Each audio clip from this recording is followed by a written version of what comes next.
Welcome, everyone. Maryland's 2026 legislative session started on Wednesday, and your policy team here at Economic Action Maryland Fund is excited to dive in with our first of what will hopefully be weekly legislative updates from Annapolis.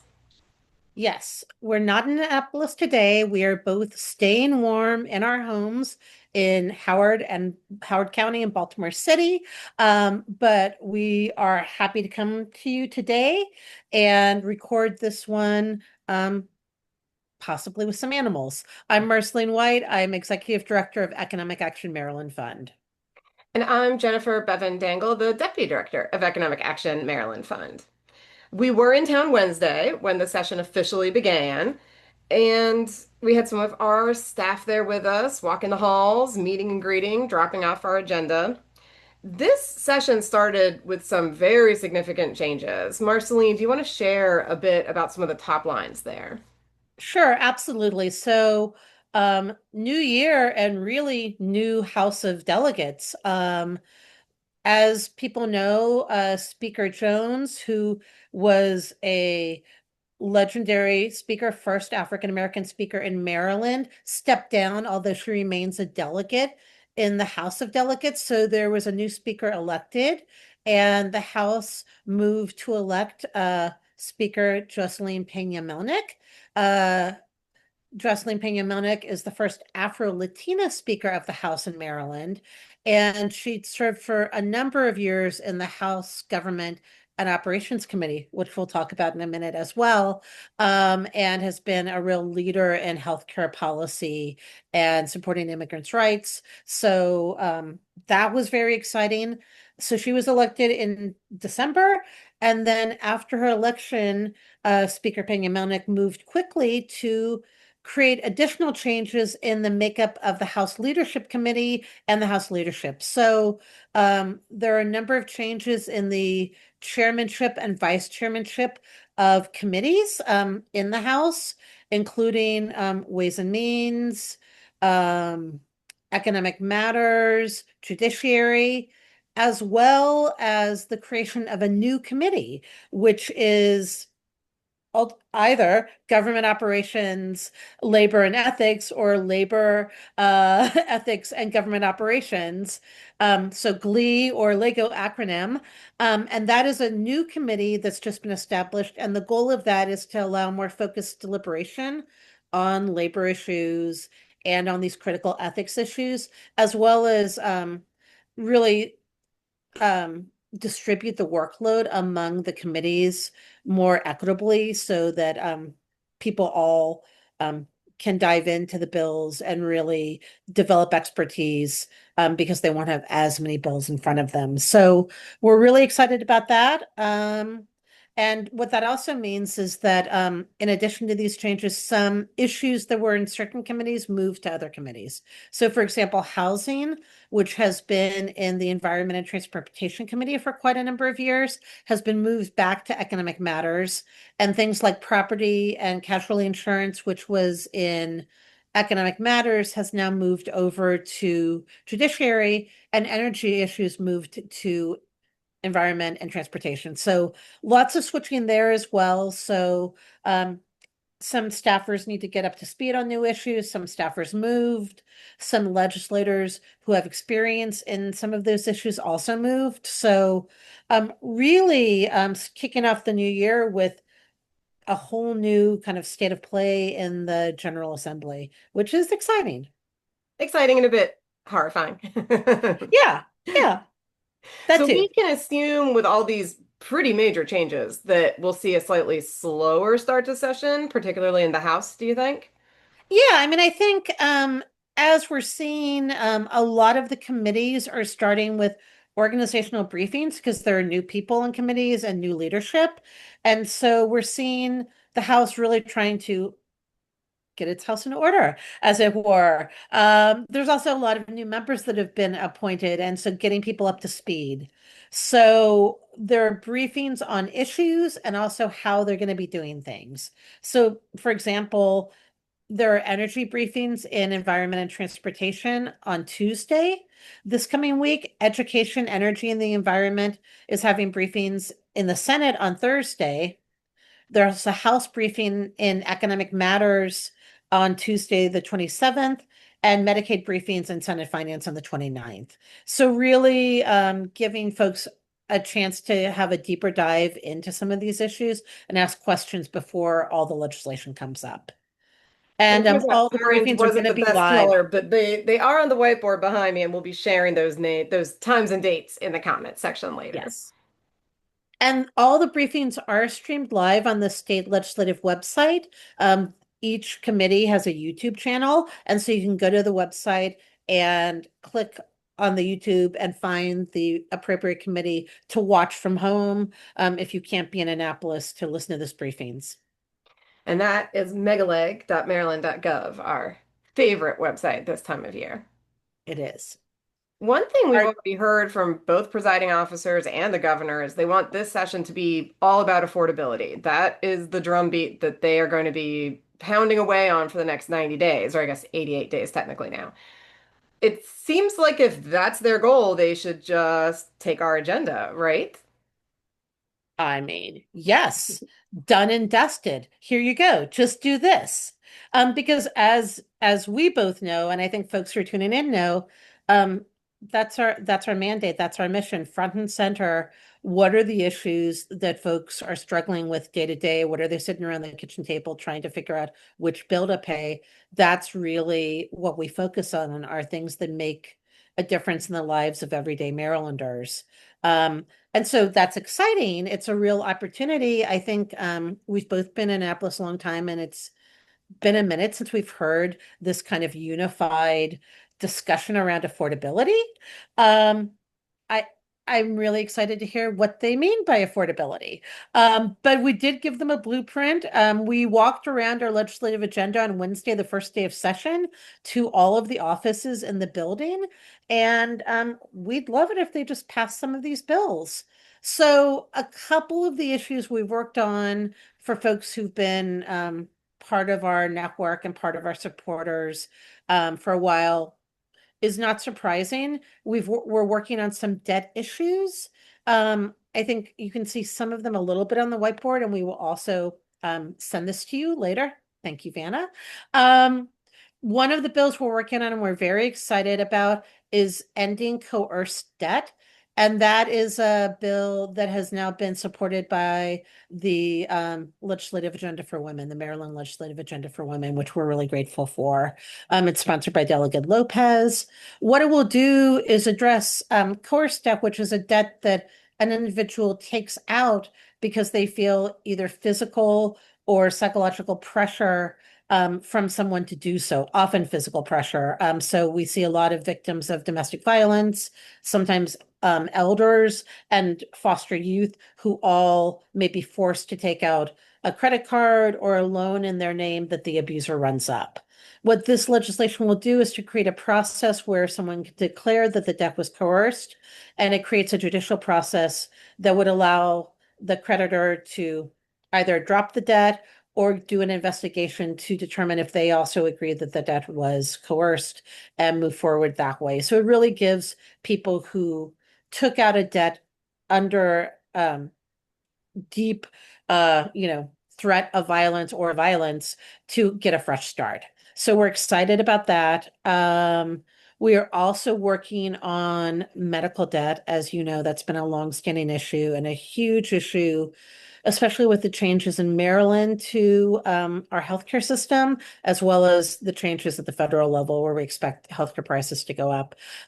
This is really looking at consumer protection in certain kinds of healthcare financing cards. So there are healthcare credit cards that are marketed to people. And what we're trying to do is just create transparency and clarity so people understand what this financing agreement does and what the terms of the credit card are, and that they don't get charged for medical procedures before the procedure has happened. So really just transparency and clarity on those kinds of issues. So we're excited about that. We are also looking at healthcare and private equity and the role of corporations in healthcare coverage, and excited about addressing, you know, from our viewpoint, healthcare is a basic right, and looking at an appropriate role for private corporate healthcare, and putting some important guardrails and protections around that. Um, let's see, what else should I talk about? We have a big agenda, so just trying to figure out what the next best piece is to discuss with you all. And We can also um, jump in. There's several yeah. housing and energy bills. I can talk about the tenant related Okay, ones. great. We are Talk about supporting the a other. coalition that is called RUM, Renters United Maryland. They have a package of bills, including funding for eviction prevention legal assistance, which is critically important for our low-income tenants who are facing eviction. There will be several bills dealing with tenant screening. So, making sure that tenants are not being unfairly prejudiced against when they're seeking to move into a rental unit. Two of those have already been introduced, House Bill 313 and House Bill 315, both Delegate Von Stewart bills. One deals with credit scores and credit background checks for very low income voucher housing. The other deals with some of these very questionable AI driven tenant screening tools that often pull inaccurate data and putting better protections in place for tenants who maybe have already paid a down payment and then are refused housing because of these, again, often not trustworthy tenant screening devices. And there will be the return of good cause legislation. We know that now Chair Wilkins will be championing that bill again.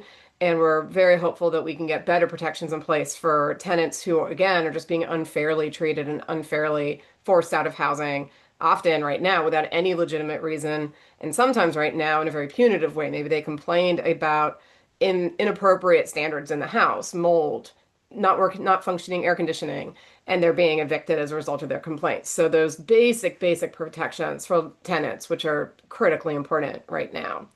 There's also going to be a lot of energy around energy, the reform. And I know that the Environment and Transportation Committee was told by the speaker that bringing down energy costs is a top priority for that committee now that they have the subject matter. One bill's already in, HB1. This is going to be the leadership package around energy reform. We're still digging through it, but it does include some critical provisions like limiting how much CEO pay can be put out on the backs of ratepayers. So, a lot of good work in that arena is expected to occur too, that we will be part of. Great. Well, and going back to some of the housing issues, thank you for covering all the issues that are affecting renters. We know that's a huge issue. Our tenant advocacy program got more than 800 calls this year, and we helped more than 800 clients. And I know the cost is a huge issue, these tenant junk fees, all of these issues that we hear from our renters are part of what helps us decide what issues to prioritize and push forward in Annapolis. We're also going to be looking at ways to protect homeowners.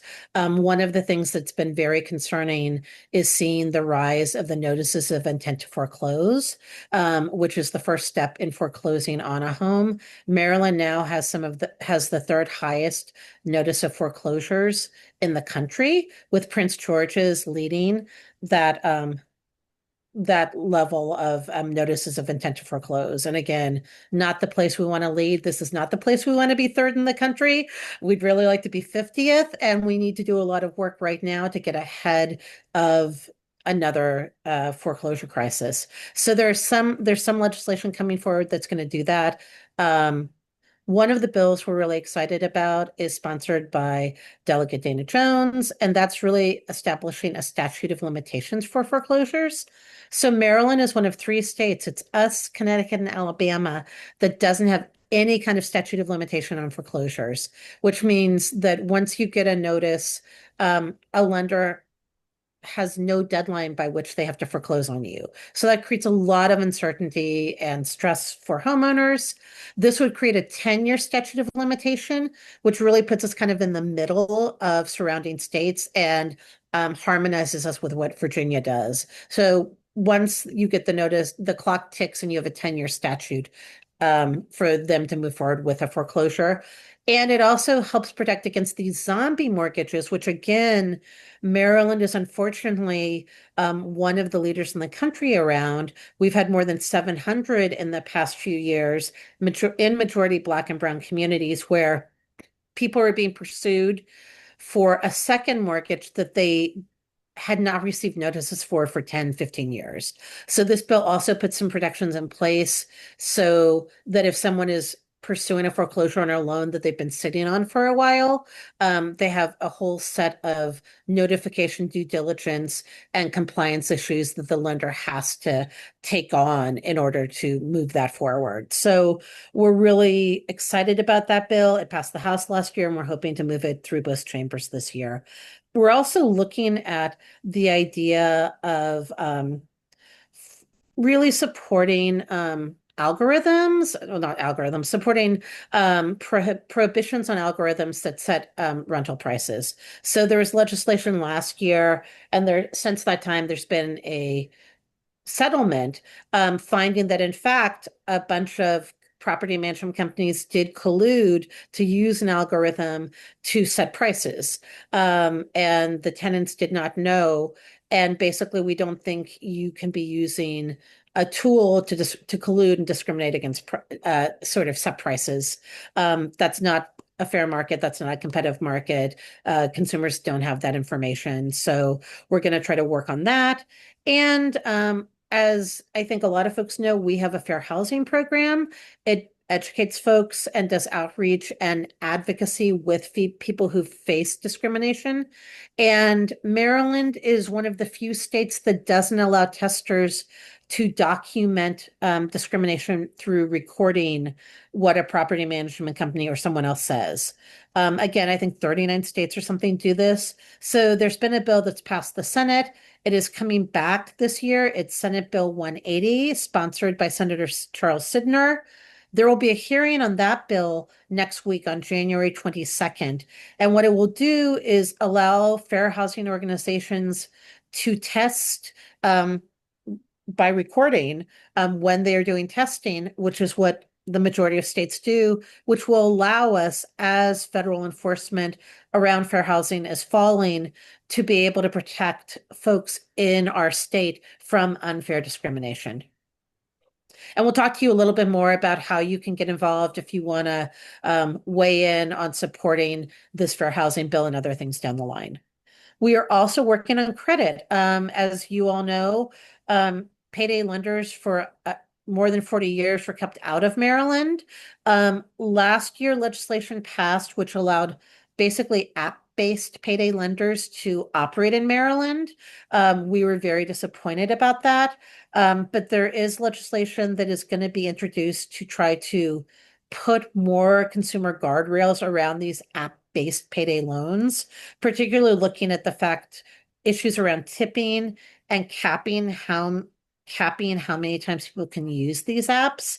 Because again, right now people are paying for the right to get their money ahead of time, and the fees and the expedited access is racking up to, really like 115% APR kinds of rates. And we don't think that's the answer. We think, and we'll talk about it later, a higher wage is the answer, not having people borrow against themselves week after week. Absolutely. So a lot of bills already that we either have coming down the pipe or that have already been introduced with bill numbers. And so incredibly important for everyone here to be part of the work this session with affordability such a priority for our leadership. This is clearly a year where we have the chance to move some really meaningful reforms, but they have to hear from you. They have to hear that these solutions that we're advancing are what matters to Marylanders. So there's a lot of ways that you can get engaged, stay engaged, be even more engaged, starting with our website, www.econaction.org. The website will have our agenda. It will have some of our hot action alerts as they come out, as bills get heard and move towards voting.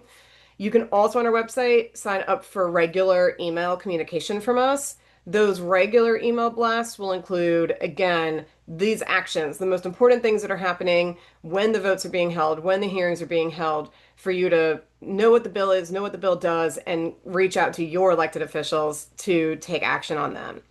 We're also trying something new this session. We are launching a weekly in-depth bill tracker for anyone who's interested. So we track hundreds of bills every legislative session. including some that maybe we don't even have capacity to weigh in on because there's just so much that impacts everyday Marylanders. So this bill tracker we'll be sharing with you weekly. We'll also share a more detailed list of here are the hearings coming up, here are the bill opportunities, here are the voting sessions that we're watching, so that you really can stay in the know the same way that we are, going down what's happening in Annapolis. That bill tracker we will have as a separate sign up because we know not everybody wants that level of information. And to sign up for that, you can go to the bit.ly/econ bill tracker to get those really in-depth updates. And they'll usually come out over the weekend. But again, that's a great way just to know everything that we're tracking in Annapolis. Awesome. We're really excited about it. I also just want to put in a plug.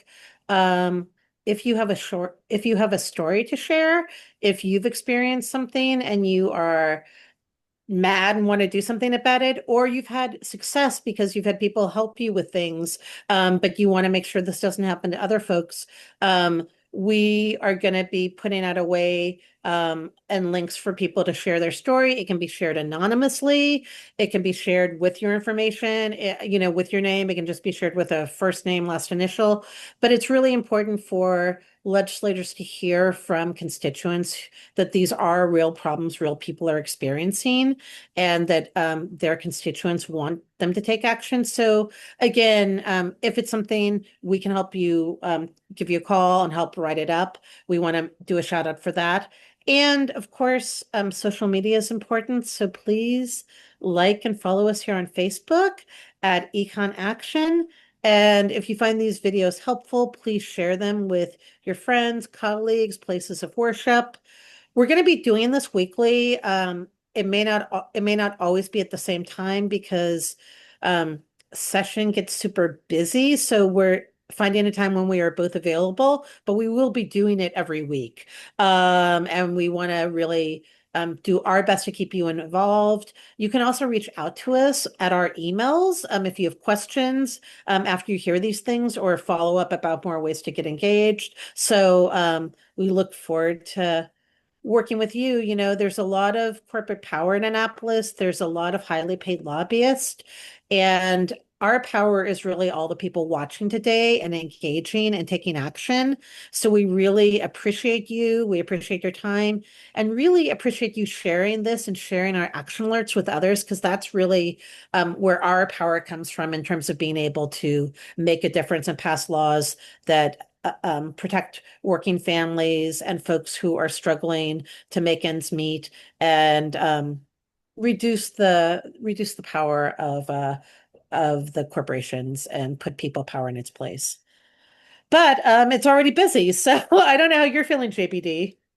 I'm excited and overwhelmed already. So it's definitely going to be an interesting year, and as election years often are. Yeah. And I think we're on countdown, 88 days left. But again, thanks so much. And please reach out to us and stay in touch.